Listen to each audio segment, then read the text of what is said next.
준비된 귀한 알곡들만 모여서 말씀 잔치를 또 포럼식으로 그렇게 한다고 소문을 했기 때문에 제가 오늘 연편에 또 양복을 입고 목욕제게 해가지고 스케줄을 조정하고 왔고 내가 혼자 없이 추울지 모르니까 저 잘생긴 사나이 우리 무슨 신냐군요. 그럴 때 우리 이강수 목사님 그 강민정 강호지가 내가 꼬셔가지고 이렇게 같이 왔습니다. 그래서 늘 서먹도록 하니까 기도하겠습니다.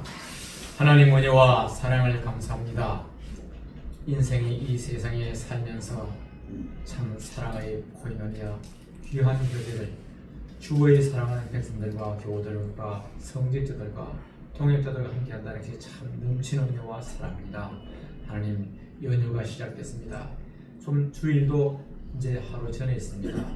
하나님 사랑하는 종들을 통하여서 말씀 전체 속에서 서로가 참 지극한 정성으로 사랑하여 도전받게 해주시고 저 좋은 것을 나도 쟁취하여 내 것으로 만들게 하시고 좋은 모습을 나도 참으로 본받을 수 있도록 은혜를 더하시고 저런 것을 내가 더 고치는 게 좋겠다 이런 곳에서 우리가 참으로 나날이 더 나아가는 윌라이브의 과자 매일매일 매번 더 발전하는 그런 연합 모임이 될 수 있도록 하나님 체한 없이 성령 충만 속에 역사해 주옵소서.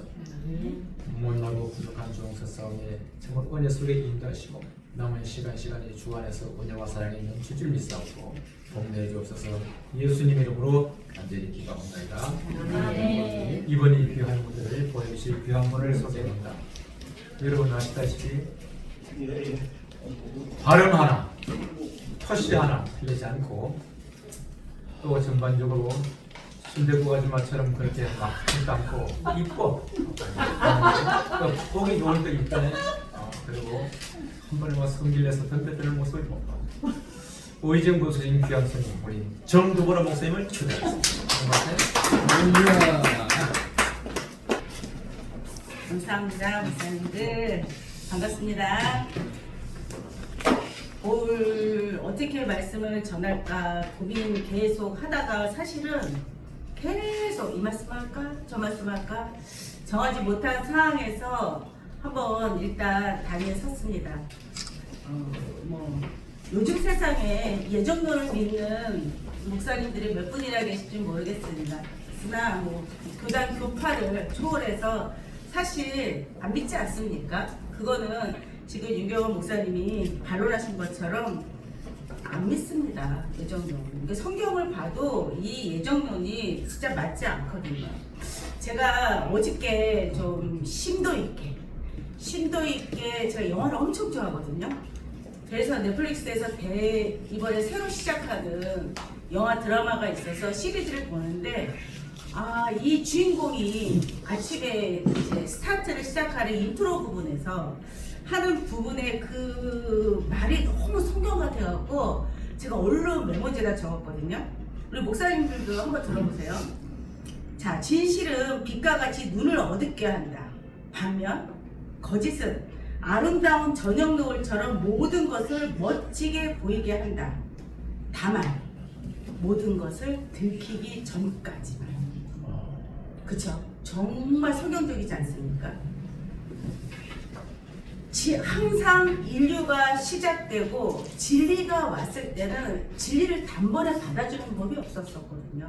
그렇죠? 처음에 아담이 하나님과 언약하고 나서 뱀의 꼬임에 결국은 하나님께서 창설하신 이 에덴이라는 동산에서 쫓겨나는 일이 있지 않습니까? 시대마다 하나님이 약속의 목자를 세우고 또한 하나님이 택한 선배를 세워서 제일 먼저 하는 게 약속을 하시거든요. 그래서 성경이 옛 약속과 새 약속으로 이루어진 게 아니겠습니까? 그러함에도 불구하고 시대마다 사람들이 악함으로 왜 악했을까요? 이미 아담 때 에덴에 들어온 사단 마귀로 인해서 공중권세를 잡은 자가 마귀였기 때문에 사람이 선에서 악으로 갔다 해서 선악과가 아니니까 진짜 그런 과일이 있는 것이 아니라 다 성경은 비유가 아니겠습니까? 이사야서 46장 10절에 보면 하나님께서 내가 처음부터 비밀을 고하였다라고 말씀을 하시거든요. 그러면 시작됨이라고 하는 것은 성경이 처음 시작하는 창세기고, 그것이 에덴이라고 하나님께서 창설하신 동산이 되는 거고, 거기서 언약한 이 아담과 하와의 그 약속을 어김으로 인류의 죄가 들어왔고, 죄가 들어오니 뭐가 들어왔습니까? 사망도 겸해서 들어왔는데, 결국은 하나님은 생명이시고 이 사망을 주관한 자는 바로 사단 마귀가 아니겠습니까?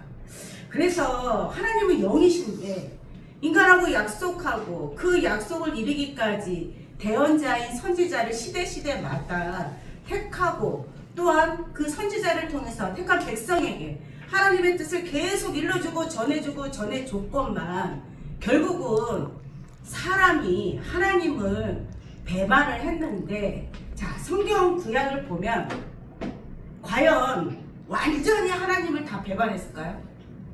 그쵸? 우리가 성경을 살펴보면, 제가 지금 좀 전에 우리 다른 이제 목사님하고 이제 집회 시작하기 전에 잠깐 이제 성경 얘기를 나눴었는데, 우리가 이스라엘의 처음 시작의 왕이 누구죠? 사울이죠. 1대 왕, 2대 왕 다윗, 3대 왕 솔로몬. 솔로몬이 하나님 앞에 언약을 저버리지 않습니까? 하나님이 꿈에 2번이라도 나타나서 돌이키라고 하는데도 불구하고 결국은 이방신을 섬기면서 이 하나님이 결국은 내가 다윗 때문에 네 세대가 아닌 네 아들 세대의 이 나라를 찢으리라 하시면서 북이스라엘과 남유다로 갈리지 않습니까? 그러면 북이스라엘은 10지파가 들어가고 남유다에는 베냐민과 이 유다 지파가 들어가서 결국은 다윗이 세운 나라이기 때문에 유다 지파거든요. 그러면 자, 남유다는 이미 북이스라엘을 멸망하고 150년 후에 시드기야를 통해서 망했고, 북이스라엘은 마지막 왕인 호세아 왕의 문을 닫게 되거든요. 그러면 자, 열왕기 3에 보면 이 북이스라엘이 열왕기 하에서 망하고 이 상에서 계속 택함 받아서 이제 하나님께 언약을 저버리는 일이 나오는데, 자, 우리 북이스라엘의 시작이 어떤 왕인지 아십니까? 이 성경은 이 아버지를 꼭 얘기를 해. 그렇죠? 여로보암이 이름이 많아. 성경에 나오는 이름이 이스라엘 이름들이 가지각색이가 아니에요. 같은 이름이 많이 존재하기 때문에 꼭 그 아버지 이름을 대거든요.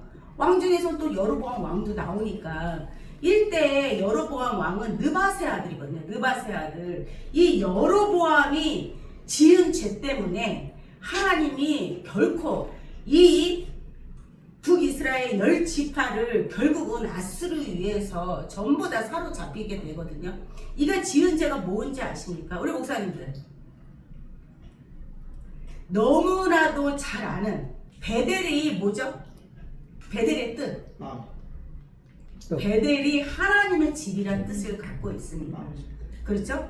이 야곱이 자기 이제 그 조금 전에 얘기했던처럼 리브가 엄마가 예언을 받고 결국은 큰 자가 작은 자를 섬기리라는 이 예언을 복중에 받지 않습니까? 그러면 이 엄마가 실행을 해야 되는 게 아니겠습니까? 실행을 했을 때 똑같은 자식인데도 불구하고 에서가 아닌 야곱에게 이 이삭의 장제 축복권을 주게 도와주는 역할을 하지 않습니까? 그로 인해서부터 우리 야곱은 인생길이 이제 나락으로 떨어지는 것으로 도망자가 되는 거 아닙니까? 그래서 아람 밧달에 있는 이 라반네 삼촌네 집에 갈 때 이 베델에서 돌대다를 쌓고 하나님 앞에 서원을 하면서 이 천사와 만나는 장면이 있지 않습니까? 그래서 그곳 이름이 하나님의 집입니다. 북이스라엘에 이제 르호보암의 죄로 인해서 북이스라엘이 르호보암 때 갈라지지 않습니까? 북이스라엘과 남유다로. 이 느바세 아들 여로보암이 처음 했던 게, 아니 자기 백성들이 10지파나 되는 자기 백성들이 예루살렘 가서 예배드려서 그 다윗에게 마음을 뺏길까봐 염려가 되는 거예요. 염려가 되니까 어떻게? 자기네 이 베델에 있는 근교에 있는 베델에다가 베델이 뭐라 그랬죠? 하나님의 집. 너무 중요한 얘기 때문에 계속 강조하는 거거든요. 하나님의 집에 금송아지 2마리를 세워놓고 뭐라고 얘기합니까? 뭐라고? 똑같은 얘기를 하거든요. 열왕기상 12장 22절에 보면 제가 28절 한번 읽어볼게요. 이에 계획하고 그 금송아지를 만들고 무리에게 말하기를 너희가 다시는 예루살렘에 올라갈 것이 없도다. 이스라엘아, 이는 너희를 애굽 땅에서 인도하여 올린 너희 신이라. 근데 이 얘기가 어디에서 나오냐? 출애기 32장 4절에 똑같은 얘기가 나오거든요. 모세가 십계명을 받으러 시내산에 올라갔을 때 이 백성들의 민심이 흉흉하니까 이 제사장이었던 아론이 똑같은 짓거리를 하지 않습니까? 그러면 아론에게 임했던 사단의 영이 지금 느바세 아들 여로보암할 때 똑같이 옮겨간 게 아니겠습니까? 왜? 영구 눈에 보이지 않으니까 사람을 통해서 역사하지 않습니까?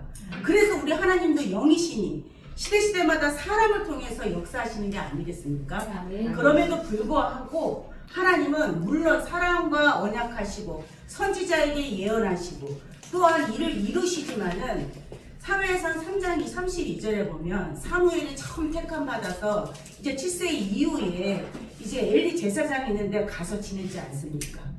그때 하나님이 사무엘을 부리지 않습니까? 사무엘아 사무엘아. 근데 이미 엘리 제사장은 비대했어. 육적으로 하나 영적으로 하나. 하나님의 음성을 듣지 못하는 때 하나님이 이제 사무엘을 통해서 이스라엘을 만들어가는 역사를 시작하시는 거군요.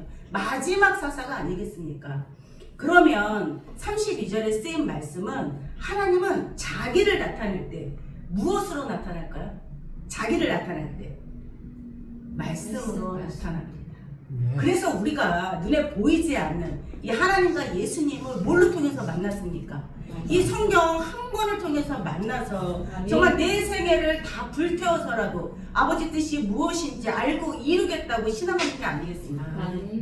이 신앙이 얼마나 힘들고 어려우면 사도 바울 같은 경우는 정말 자기 이 모든 걸 다 배설물처럼 버리고, 그쵸? 그 고귀한 삶에서 당시 로마 시민권이라고 하면 귀족이 아니겠습니까?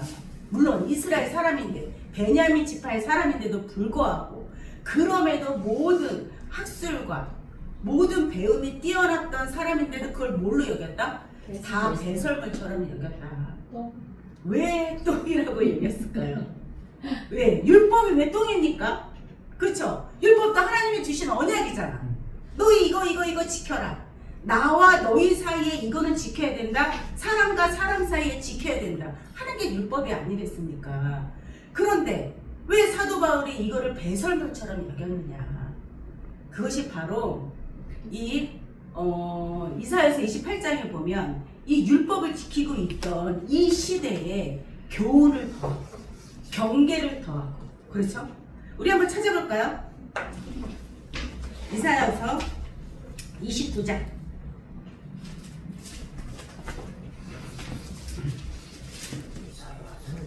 이사야서 29장 13절.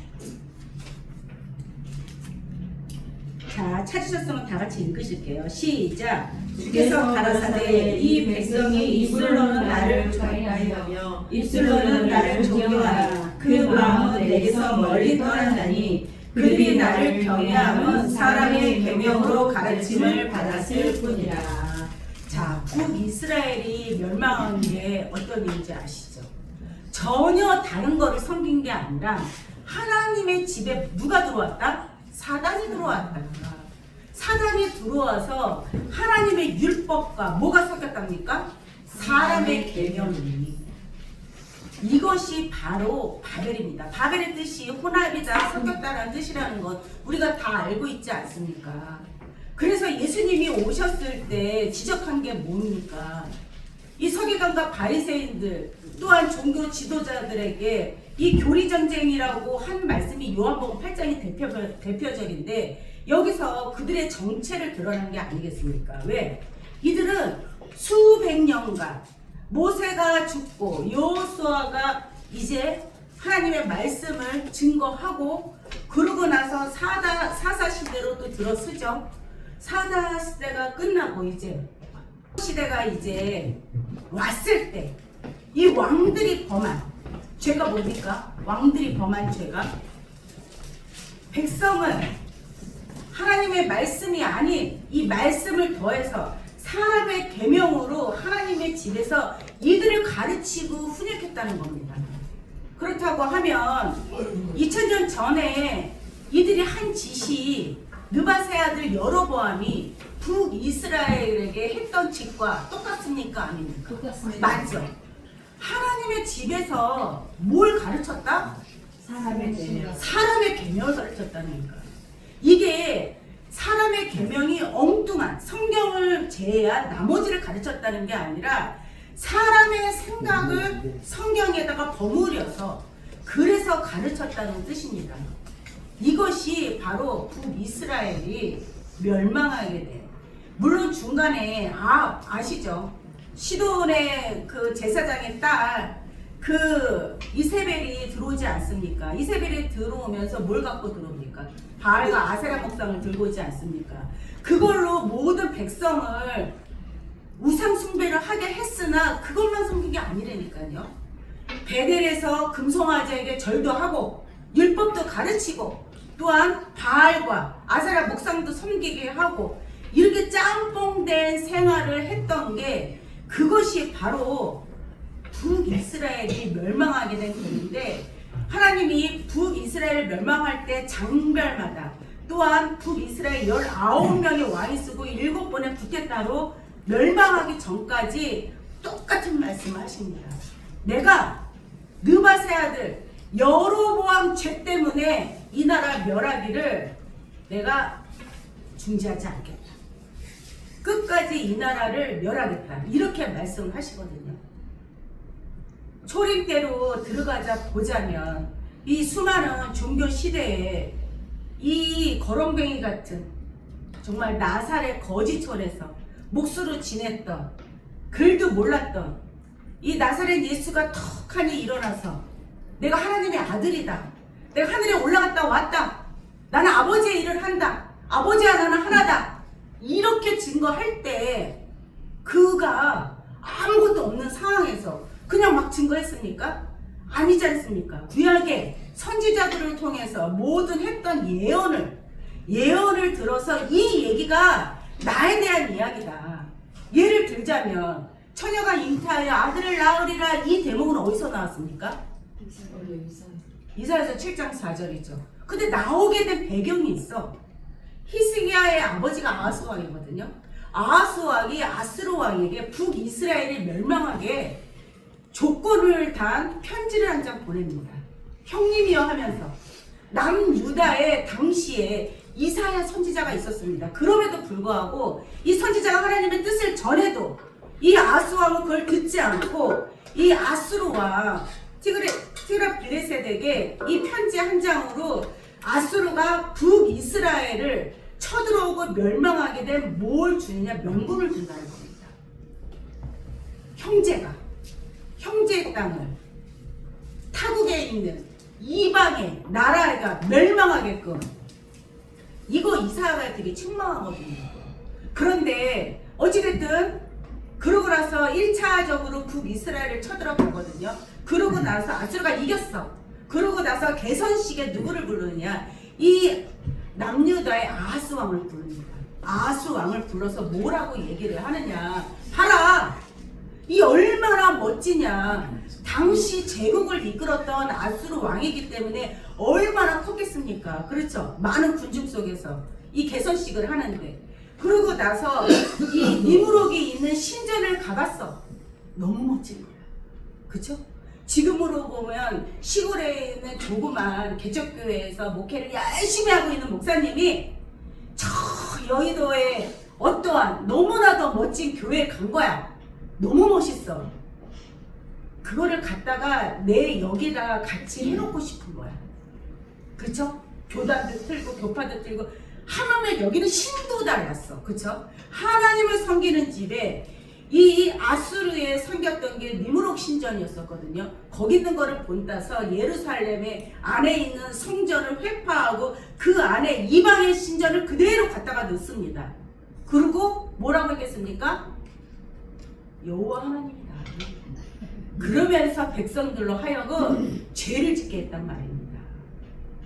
그랬을 때 이사야 선지자가 무너지는 심정으로 하나님께 기도해라. 하나님의 뜻이 무엇인지 네가 한번 구해봐라 했더니 아하스가 나는 안 구하겠다는 거야. 그랬을 때 준 하나님의 예언이 이사야서 7장 14절에 처녀가 잉타하여 아들을 낳으리니 이름을 임마누엘이라 하리라. 그런데 또 한 가지, 문명이 발달되는 과정에서 인류가 처음 시행하는 거, 처음 알았던 거는 환영을 받았을까요? 다 멸시받았습니다. 이게 성경하고 얼마나 일맥상통하는지 첫 번째로 굳이 예를 들자면 지구의 자전과 공전을 얘기했던 과학자들 처음에 인정받았습니까? 아니잖아요. 지구 네모나고 가다 끝에 가다 보면 낭떠러 떨어져 죽는다. 갈릴레오가 목숨을 걸고 했지만 결국은 목숨을 건지려고 또 그거를 부인하기도 했거든요. 또 만유인력의 법칙이라고 우리가 알지 않습니까? 그런데 그것도 처음에는 인정 못 받았거든요. 더욱이 더 나가서 예수가 메시아다, 하나님의 아들이다, 이거 인정받았습니까? 예수 죽고 나서 인정받은 거예요. 당시에는 12제자와 소수의 성도만 인정받았다는 겁니다. 그러면 이걸로 우리가 성경이 끝났다면 이 시간에 우리가 이스라엘 백성이 1500년 동안 율법만 지키면서 왔던 거랑 뭐가 다를 게 있습니까? 자, 마태복음 24장 14절 한번 읽어볼게요.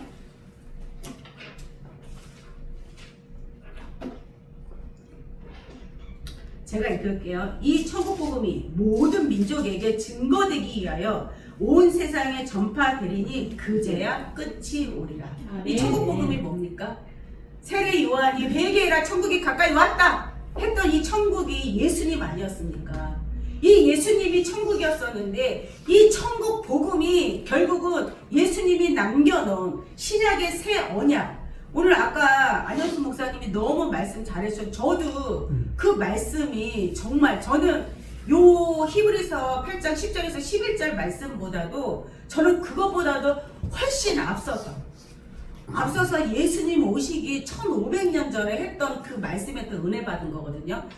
레위기서 26장 10절에서 11절 제가 한번 읽어서 올려드릴게요. 너희는 오래 두었던 묵은 곡식을 먹다가 새 곡식을 인하여 묵은 곡식을 치우게 될 것이며 내가 내 장막을 너희 중에 세우리니 내 마음이 너희를 싫어하지 아니할 것이며 이는 나는 너희 중에 행하여 너희 하나님이 되고 너희는 나의 백성이 될 것이다. 이거 율법이거든요.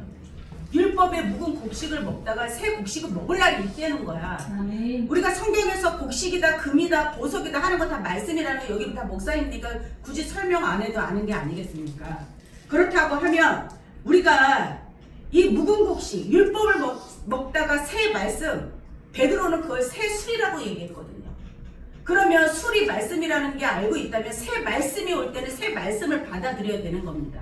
그러면 신약을 새 언약이라고 했으면 이 새 언약을 지켜야 돼. 주님 오실 날을 기록해 놓은 이 계시록을 정확하게 우리가 알고 그 뜻이 무엇인가를 헤아려서 안다고 하면 계시록 1장 3절과 같이 지키는 자들이 받아야 될 복이 우리가 무엇인지 계시록 1장 5절에 6절에 하나님의 나라와 제사장, 계시록 5장 9절에서 10절에 하나님의 나라와 제사장, 예수님의 피에 그 숭고한 피의 효력이 주님 다시 오실 때 나타난다고 분명히 쓰여져 있거든요.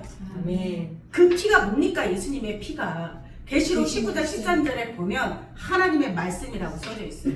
그럼 하나님은 사무엘에게 말씀하셨던 것처럼 자기를 말씀을 나타내서 비치어서 나를 증거하고 나타낸다고 하면 결론적으로 계시록이 끝나는 거는 하나님이 오시는 게 아니겠습니까? 오실 때도 보니까 결국은 뭘로 자리를 나타냅니까? 말씀. 우리가 말씀 덮어놓고 신앙한다는 거는요, 정말 하나님 예수님, 조금 아까 제가 처음에 얘기했던 게 뭐죠? 진실은 빛과 같아서 눈을 어둡게 하지만 반면 전 없네. 거짓은 아름다운 저녁 노을처럼 모든 것을 멋지게 보이지만 딱 다만 모든 것을 들키기 전까지. 자, 이 혼합적인 이 바벨과 같은 세상에 진리가 들어오면 처음이니까 눈이 너무 어두워서, 그쵸? 비쳐서 우리가 그것을 잘 알아보지 못할 수도 있습니다. 그러나 우리가 2000년 전에 예수님이 오셨을 때 알아보지 못한 것처럼 주님 다시 오실 때도 영으로 오신다고 했으니 결국은 영은 말씀을 통해서, 사람을 통해서 증거하라고 세운 게 아니겠습니까?